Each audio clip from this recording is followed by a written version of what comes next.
So what I'll do by way of introduction is I have some basic data on sales performance in the information industry, sales projections, average sales cycle, reactions to what's happened in the marketplace, top concerns of sales leadership. So if you guys will put up with it, I wanted to start by just running through some data, and what I have here comes from the quarterly outsell survey. Collingwood just did a survey, renewed discussions with this group, and individual one-on-one conversations. So there's a whole bunch of data sets. And I'd also say, once again, since Lisa, our Chief Revenue Officer at BVR, is on the call, we're going through these discussions internally. So, obviously, like all of you, we're trying to figure out what 2023 should look like, given an inflationary environment,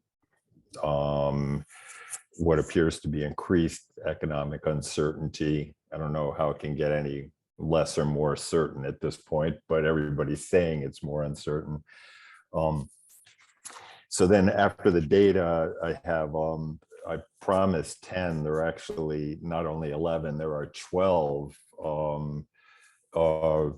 specific programmatic responses that sales leaders are making that came from one-on-one interviews. So I'll just run through those. And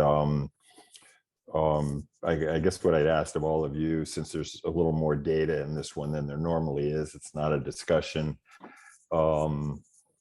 maybe just jump in whenever you want with comments on any of these, and the goal would be to get through this in the usual 15 minutes, and then have some time for talking about individual experiences and what people are doing. If so, hopefully that's okay with everyone. And Cindy, since I tried to drag you into this, if you want to, you're welcome to get in a repartee and interrupt me if you want, even though I take it that you really didn't want to join me on this one. So I must have missed that email, but we can chat about that later. But yeah, I'm happy to jump in. You know, I'm not shy. I will. Yeah. Okay. Go ahead. I'll no, go ahead. You start. Yeah. In fact, it's all yours. I actually have to leave. So all my friends out here, here's the beginning of just some of the data dumps between the four sources I mentioned at the top. At the end of the third quarter, which we're just gone through, 51% of the sales managers, this is from Outsell, say they're below plan more than 5% at this point of the year. So I wanted to start with that because there's some comfort there. I kind of trust that number. 29% say they're within plus or minus 2 or 3%, and 15% say they're above forecast at this point. So there's some people have managed to succeed, but the majority have dropped off, and most of that occurred in the second quarter and the beginning of the third quarter, because at the beginning of the year, everybody was reporting they were ahead of budget, like 65%. So there was definitely a summer drop off for many of these event producers and information companies.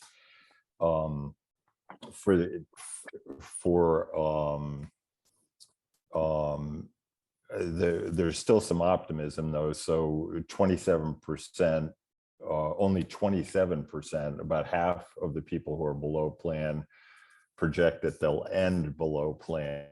Salespeople are always optimistic.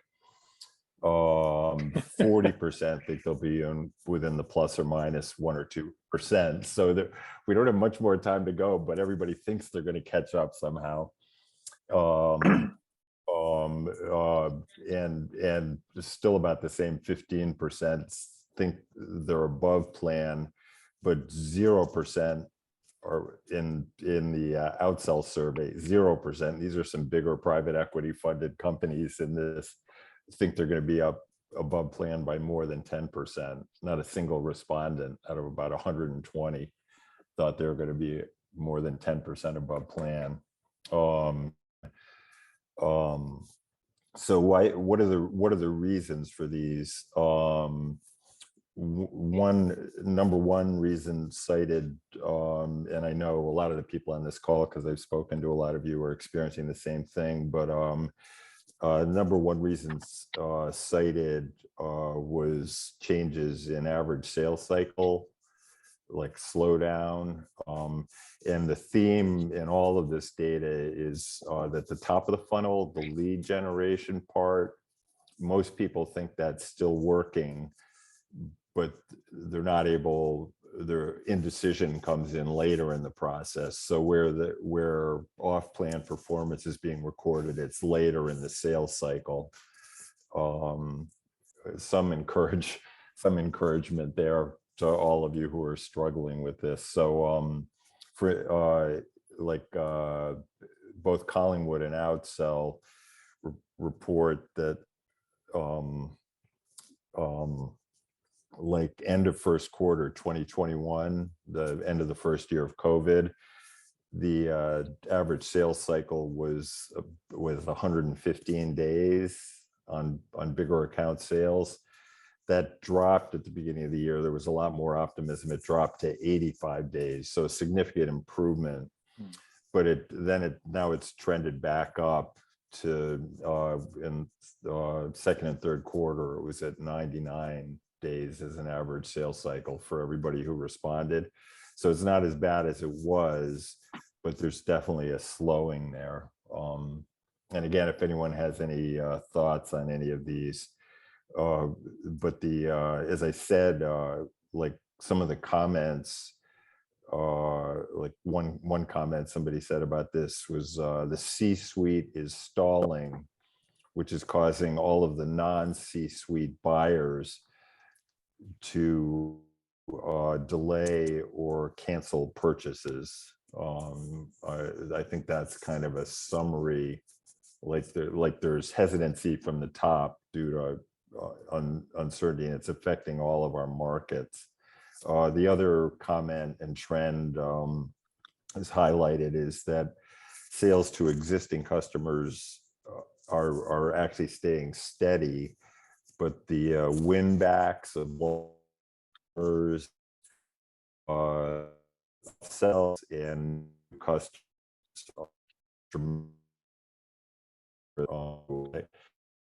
this by way of empathy for all of you. A couple of other things. One encouraging thing, hiring has been such a problem for so many people, but partially what's happened is most people are slowing down. Right now, this is in the last 2 weeks,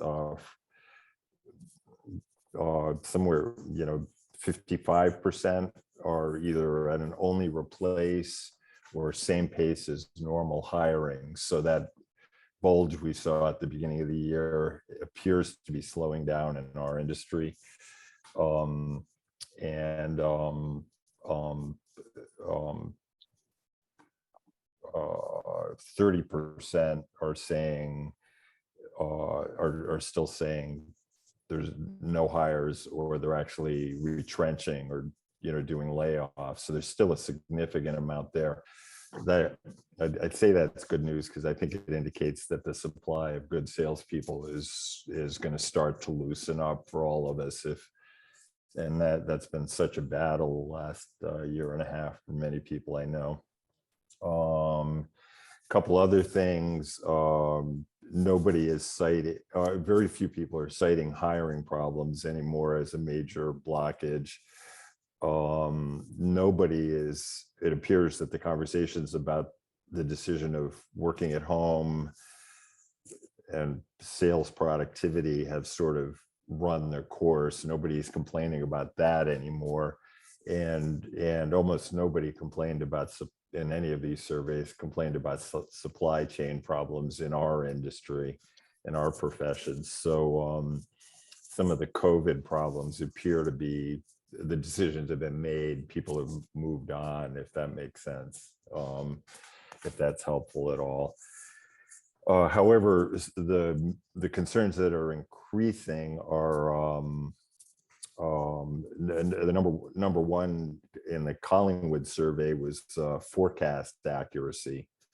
Like people are having, like they're getting, you know, kind of random results that don't match plan. So that came up. And then, as I mentioned, number two was customer uncertainty and lack of decision making on the customer end. So lots of proposals that are suddenly getting dead air.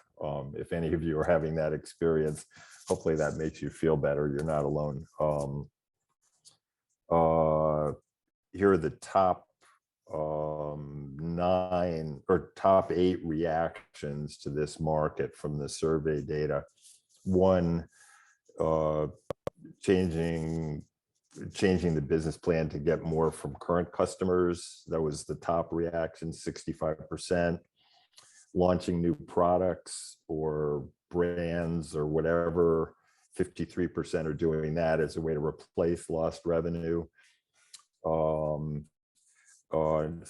3, also 53% was new, adding sort of more, I guess we used to call telemarketing, but outbound programs, you know, somewhere near the front of the funnel. So that's an addition. Number 4 was more frequent sales dashboard monitoring. Like people are talking about, like, you know, daily check-ins on dashboard trends so they can respond more quickly rather than weekly or monthly, logically enough. Number 5 at 47% was targeting going into new secondary markets, again, trying to replace lost revenue. Number 5 was adding specialized sales staff to try to pick off niches around the core market. Number 7 was changing the sales process, which that one I'm not quite, you know, that's a kind of a big basket. I'm not quite sure. And the last one was number 17. It was 17%, but earlier in the year it was only 6%. Is that some people had started discounting, but that's like the last response. So sounds like and I know at VVR we're holding our prices and doing price increases. Lisa just did a bunch of work on the plan for 2023. So so it does feel like people are holding on, I think, as much as possible. So last data dump before I go into the list of kind of specific responses that people suggested. Crystal ball forecast for 2023, pessimistic, 47% are anticipating a slowdown in their business. So, and at the beginning of 2022, that number was 11% in the outsell survey. So dramatic increase in pessimism there.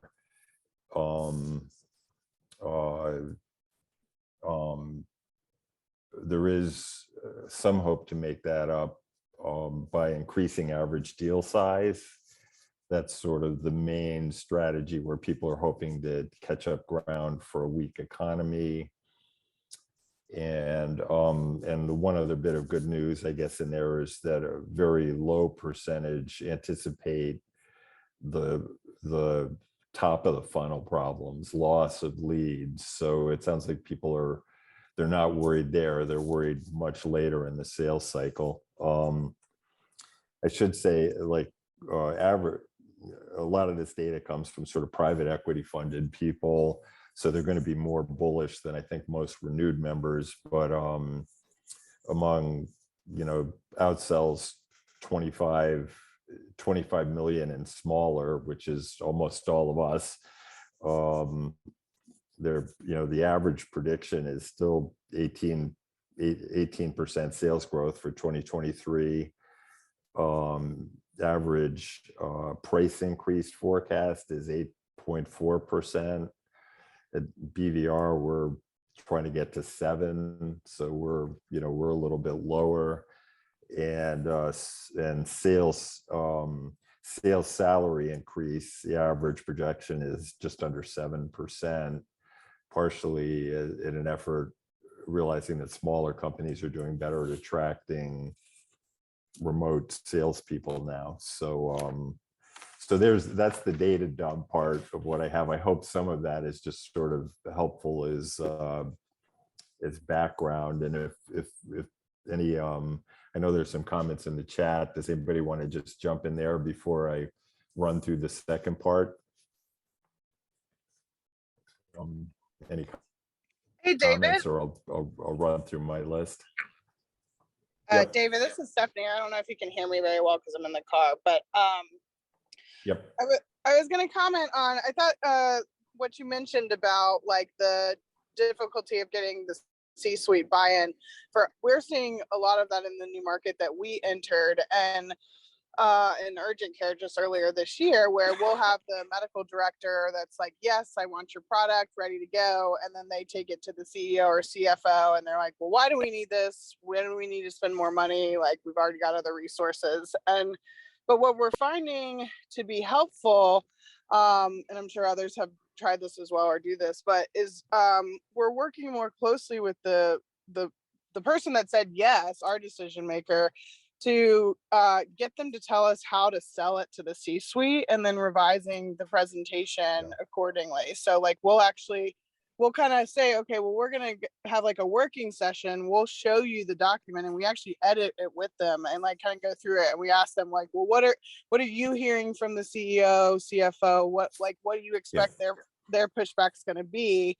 And then we'll revise it to speak more directly to that. And that's helped us close some that were struggling. So just wanted to throw that out there. It's definitely been a challenge. Yeah. And Stephanie, your comment in the comment field to that point, including the very frustrating comment.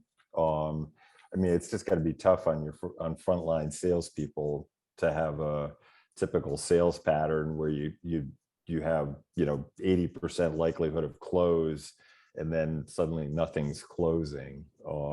So the sales management challenges of this, I think, are something we'd all want to pay attention to. I'll just mention Robin and Helen, obviously both of you can chime in, but if looking at the comments, Robbins commented that frogs will soon be falling from the sky in the UK, which seems pretty likely to me within the next week. But and the inflationary trends in the UK are far worse than they are in North America right now, and so that's definitely, the UK is definitely, I think, has even more challenges here. And Helen's comment, obviously there's some good suggestions there. So if there aren't any comments, I think I can just run through this last list of pragmatic sales success ideas that came out of the interviews and the survey data, and then look, with these comments, I think we can open it up because we're all trying to solve the same problem here. Number one, quote, it's become increasingly impossible to have a salesperson who sells all products to all customers. Each month we're niching our sales department more and more, just like our content. That's a pretty good quote. So again, sales structure, do we need to look at our territories again right now to respond to a more uncertain economy. So that's number one. Number two, the quote was, "It takes a community." And this quote was, they found that one of the problems was that there wasn't the contact between customer research, product management, customer service and support, sales. The links there were breaking down due to remote, all the things we all know about, and that was damaging the sales process, particularly the end of the sales process. So in response to what Stephanie just said, one response is like, how do we get more touch points? How do we get 15 people involved in this process rather than just a lead salesperson? And again, please, any throw your hand up if you want to jump in on any of these. Number three, a number of people reported that they have added sales staff selling English language products, but the sales staff are working in non-English languages. And the quote was, by doing this, we've opened doors that we've never been able to open before, and it's the reason we've been successful this year. One person said. So I don't know if that's applicable for any of you, but it certainly a creative. Number four, is sales a trusted advisor for your customer? If you can't answer yes to that, stop now and redesign your structure so they are. It's a pretty strong statement. I don't know about that, but with all the content marketing we've done, obviously the goal there is to position our people as experts in the field.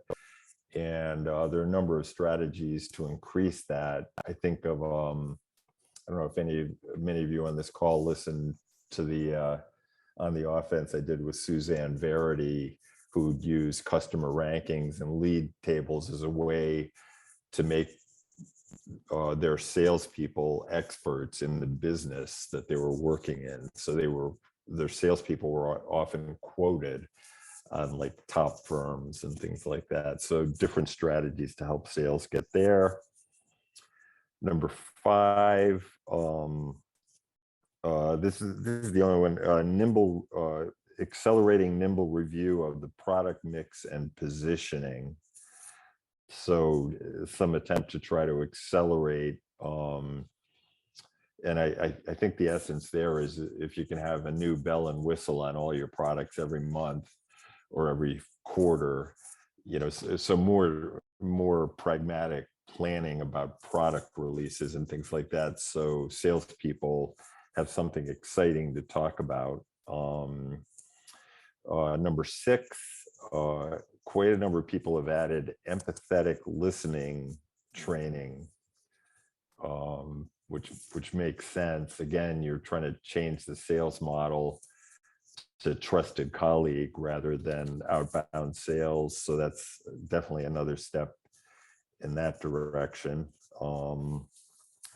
Number seven,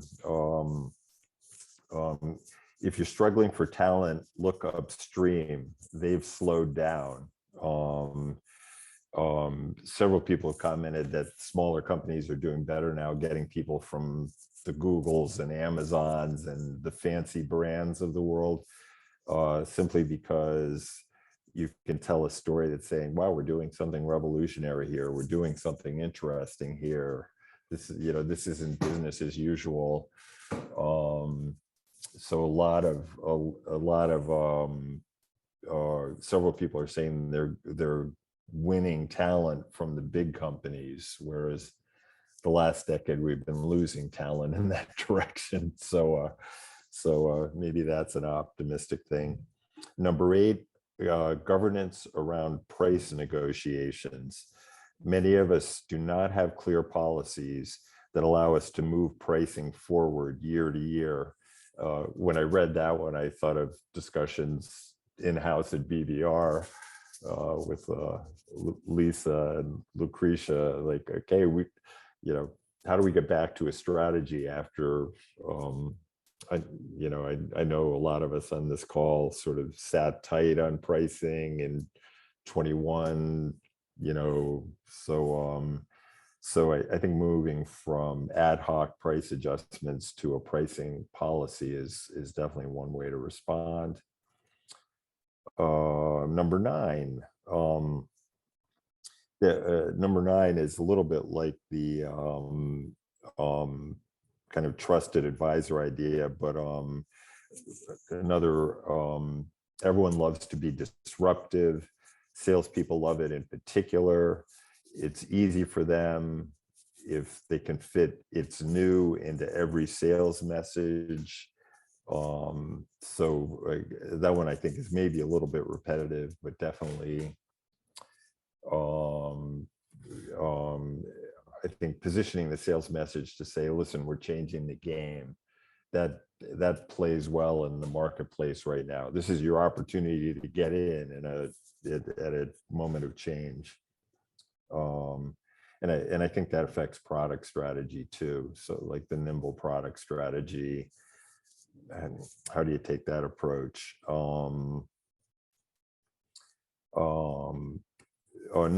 Number 10 is interesting, and let's see, Dan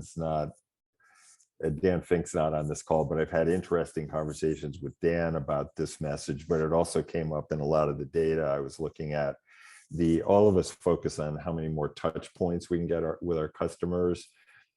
But in this environment where, say, the C-suite is hesitant or petrified, a lot of people said you have to make increasing touch points sort of a strategic and programmatic effort. It can't be like, let's just have other people call. So a lot more stuff on top 20 customers. What's the plan for number 1? What's the plan for number 2? Angela's going to call this person, Ed's going to call this person, Bob's going to call this person, that. So systematizing your touch point management with key accounts to secure those accounts is definitely a strategy. That's number 10. Number 11 is sensitivity to inflation and the possibility of recession. Great quote. For many years, we've lived off multi-year deals as a way to manage price increases and locking in retention. But now with inflation, we may be shooting ourselves in the foot. Make sure you're very conscious that long-term sales contracts are aligned with the strategic growth you want from each of your key accounts. Just a nice quote. So if you've been doing 2-year deals, that kind of thing, step back for a second and make sure it still makes sense.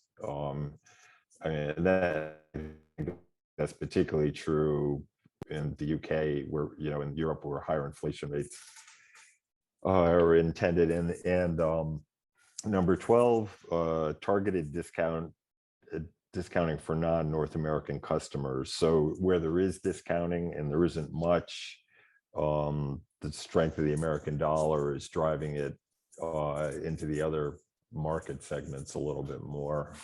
So that was cited as a very common response.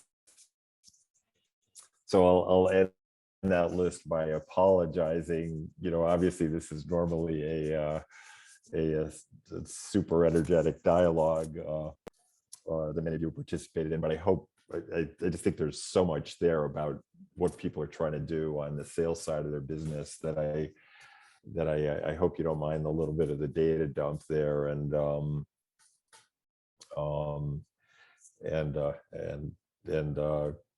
I'd open it up to any discussion for the last part about what you're all doing individually, if it aligns, and if things aren't working.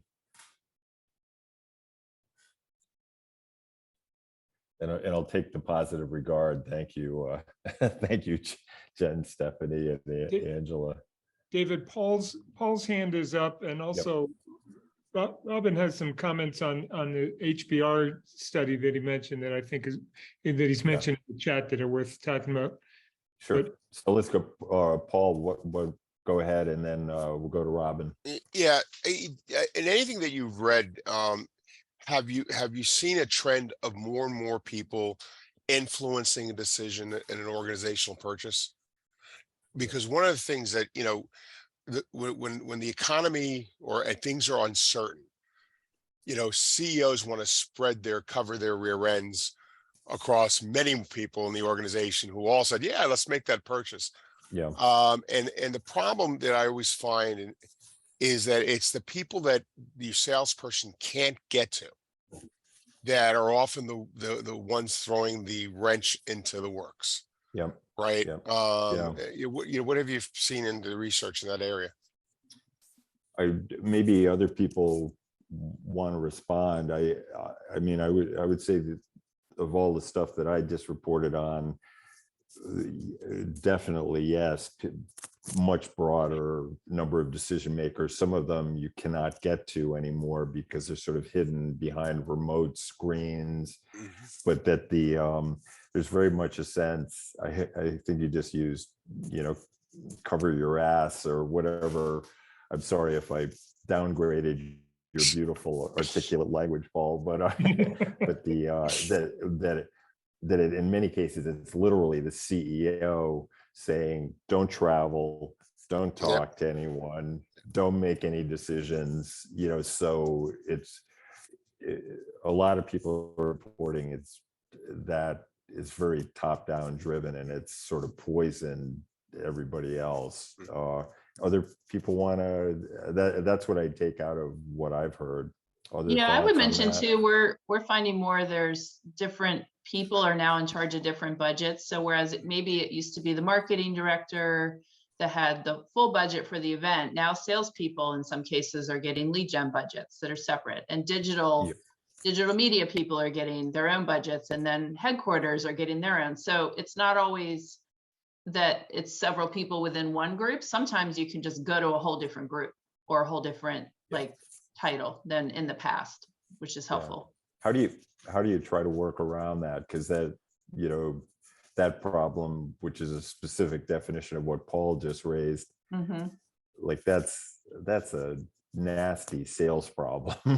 Yeah, and I think part of it is we go to a lot of competitive shows. Like we try to be where people are in person, because you're right. I think one of your things was the remote super hard. Now it is. I mean, it's a lot easier to not answer an email or the phone or jump on a Zoom call. So we try to set up the meetings in person.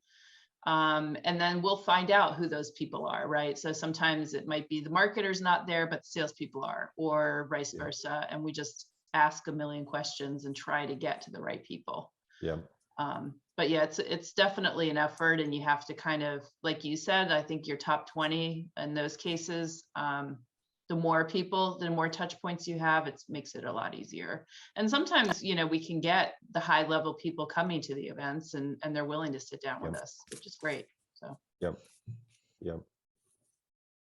Anyone else on that problem? And I mean, Janet, you guys are always so good at this, but like what you're describing is really taking a strategic approach to a very specific expanding problem in the marketplace. So I mean, I think that's what we all have to do. And Angela, do you want to jump in on this? Yeah, kind of to Paul's point. So, you know, from a strategic lens, we've tried to partner with other organizations that we can provide them leads to get their products into. And we've got a couple tech firms that have new software at it's a higher price point, but it's to help with certain kinds of audits that healthcare providers are having. And so it's good ROI. I mean, we can track it, and we're having exactly what Paul is talking about, where we've got opportunities in the works where the facility has identified that this software will save them, you know, millions of dollars. But at their high level, their C-suite they're not moving on it. I mean, it's the whole way along the sales process. They're interested, they know they need it, we've proven it. So what we've tried, and we haven't got any deals closed yet, but what we've been trying to do is bring in the strategic approach of other people, where I'm coming on the call, we're having our CEO come on the call. So we're trying to bring in other touch points to, just nurture that client, to make them feel more comfortable, but they still aren't comfortable. So we definitely are experiencing that at our higher level sales. Yeah, sorry. John, and I'm glad to see you've been allowed back inside for the first time in a month or 6 weeks or however long it's been. I just came inside to get a drink and I raised my hand, my mistake. The holy grail is always enterprise license. And the challenge to the holy grail increasingly is, as has been said, every department needs to be kind of brought in. It's going to be allocated out. Big cost to the company, it'll be allocated out. And it becomes even worse because those departments then will go to individual users and say, each of you is going to have to take a share of this. Now, so you want to use it, you see us, we'll put you down, but your own individual budget is going to be hit by some proportionate amount of money from the whole. And that is just the devil to break. And I'm seeing that it's an excuse in tough times. It's a barrier in large time. When good times are here, people will be a bit more optimistic and take the chance. But boy, these days, that's just the immediate line of defense is, well, we're going to have to allocate this out. You're going to have to go to 15 different departments and get them to buy in. Are you telling us you really don't want to do this, or is that realistic? Are you the kind of person, Mr. Procurement, that you can actually orchestrate this, or do we have to do it ourselves? And the answer to that says a lot about whether they're serious in buying or not. And we don't have a great answer to this, other than just put your head down and work hard at it. But I'd be desperately interested in anybody who has had success in teaching these things. It almost feels like the response is starting to be one like customer by customer, account by account, and there's probably a trend in there where if a key account person used to be able to handle 30 accounts, let's say, I don't know, maybe now the right number is 15. Which would drive sales costs up, but might be the path to success. Well, I think John, go ahead.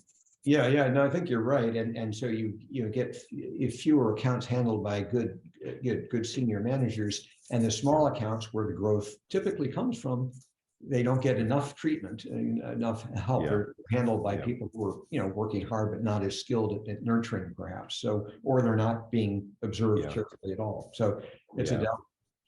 I didn't see a single instance in any of the stuff that I just sort of shared with you where somebody said their plan was to grow off the front of the funnel, like we're going to enhance our lead gen and grow 40% next year. That like 0% said that. It's which is notable and supports exactly what all of you are saying. Maybe Paul, one last comment, and then we'll go to Robin's point. All I was going to say, it's really, it starts making the case of why you've got to start influencing the influencers, right? You got to start to develop a marketing and promotional campaign around the individuals who influence those decisions. Because again, if you're not talking to them, what John just talked about, especially with enterprise-wide subscriptions, if you're not getting to all those departments and letting them know what they're losing by not having your information, you're never going to get the buy-in. So the same that Jen said about the part of the budget is moved to a department you've never even spoken to before. Like you're never going to get that sale closed without changing your strategy. And I think maybe if there's a lesson in all of that, Paul, that what you just said, that's like, I think, kind of at the center of it with I'm sure there's a lot more on this, but Robin, do you want to jump in with your thoughts because that's a good point too. All yours, Robin. Sure. So that HBR article that I shared is well worth the read, and it's it's very thought-provoking and it's quite challenging because its premise is essentially saying traditional sales and marketing teams don't work, which I suspect most of us on this call have suspected in some shape or form for some time.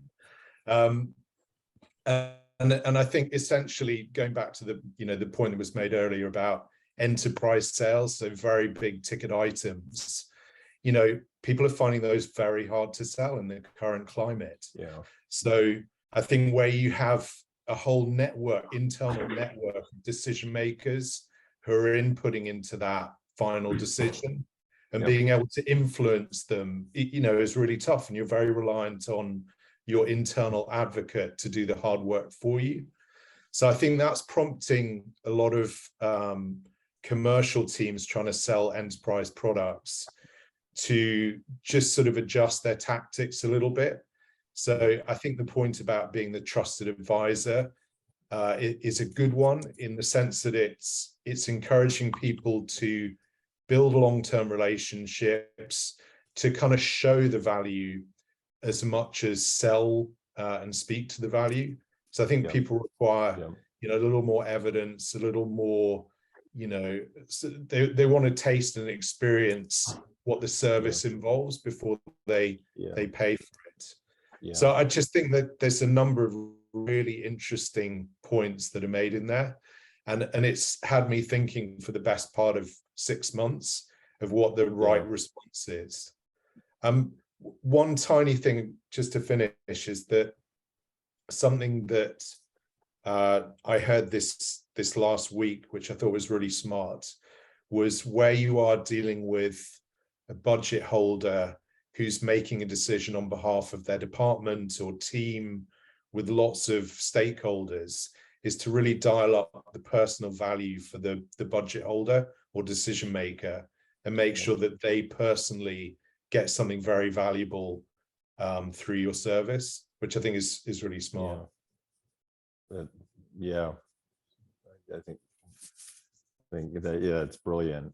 And when you hear about successes in renewed discussions among this group of friends, a lot of the successes are because of something right along the lines of what you just said, Robin.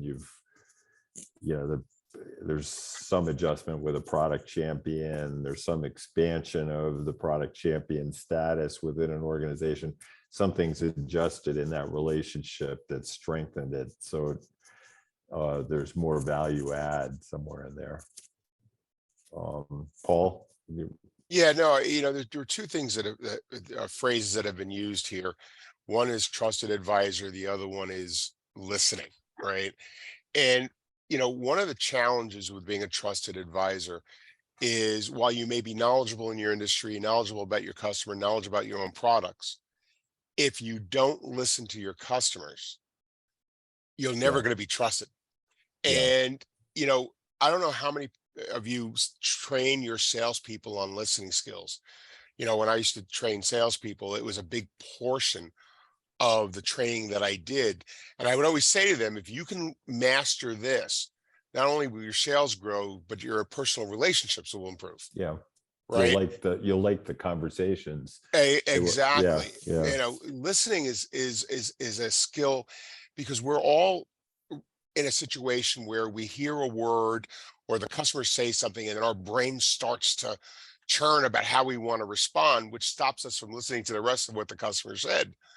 And it's training your salespeople to overcome that, is going to help them achieve trusted advisor status. Yeah. I'm a little bit disappointed, Paul, that you've been listening to my personal family dinner time discussions. Obviously, you understand the problem there. Not mine, other people. But And every family, trust me, every family. I know. I happen to be the world's greatest listener on the planet, and if you don't believe me, I don't want to hear about it. That's my sales strategy. So anything, Robin, I agree completely. Really good points on that. Any other thought? All yours, William.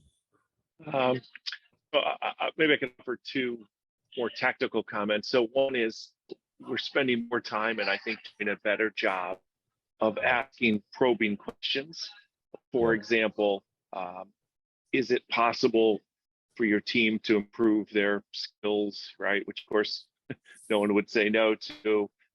In a more refined fashion, we're saying, is this not a great opportunity as things slow down to try and enhance the productivity performance of your team, given we're a knowledge business, and is this market condition actually optimal? So I'm not sure if we've got perfect language, but we're certainly spending more time and attention on eliciting good, desirable behavior, some of the questions. So the second comment I'll offer is, we just hired a new head of sales, and he's using video.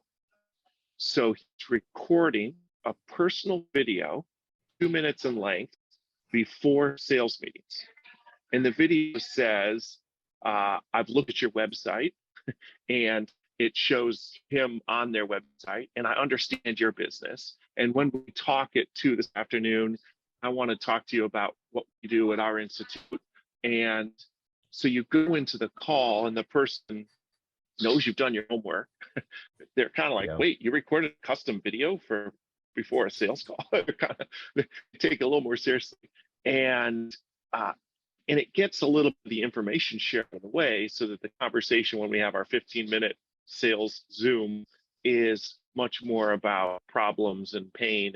And in fact, if I could send you, I could put in the chat a link to this guy's video if anyone finds that tactic interesting, but it's certainly been catching people's attention.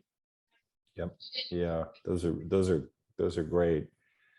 Well, maybe we're right at the end of our time, which is perfect. So I'll end where I always do, which is a reminder that we're all tied together through Renewed. So these discussions keep going forever, and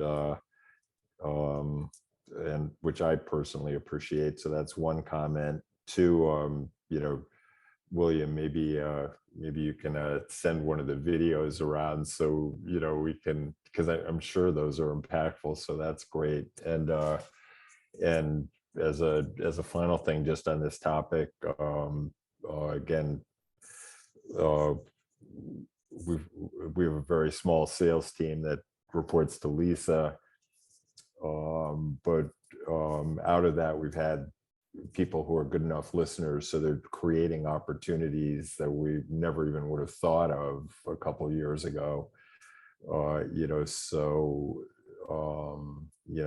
that the kind of the topic we've been talking about here, I think I've watched it in play through Lisa's work.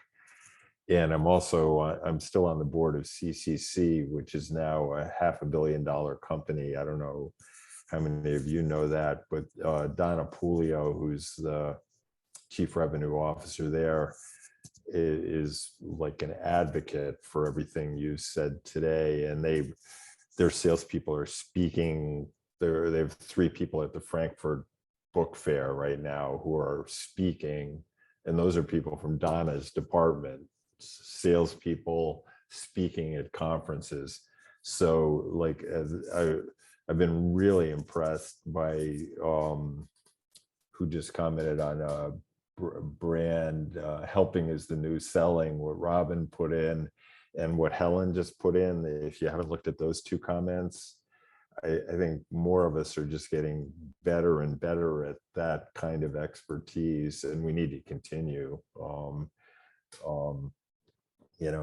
Helen, I think marketing needs to focus more on building brand awareness, et cetera, et cetera.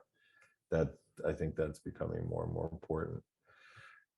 Well, those of you who said you appreciated the data, I was a little insecure about this one because it's different format than the fun discussions we've been having. We'll probably switch back to that next month. So I would just say, thanks to all of you for being colleagues as we all get smarter, better, more talented. we've got the leadership council, or the retreat coming up in February. Hopefully we'll see a bunch of you there. And Ed and Stephanie, for all your work keeping Renewed going. I'll close out with thanks to all of you. So have a great month, and I'm sure 100% of us will be above sales forecast by the end of the year, guaranteed. Thanks for that encouragement, David. Thank you. Yeah. Great to see you all. Talk soon. All right. Bye-bye. Thank you. Bye-bye.